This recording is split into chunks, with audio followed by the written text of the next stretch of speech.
Sì, torniamo nelle due, abbiamo una classe molto combattuta, ma così è più bello, dobbiamo dare subito il 110% da subito, daremo tutti noi stessi. E allora io vi aspetto sulle prove perché so che lo spettacolo ce lo saprai regolare. Grazie sia a Giuseppe Viola che a Cristian Bartolini, pronti a prendere il via di questa edizione numero 100 della Targa Florio.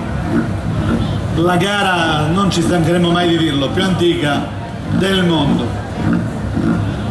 ferma soltanto a cavallo delle due guerre mondiali, poi sempre disputata con continuità.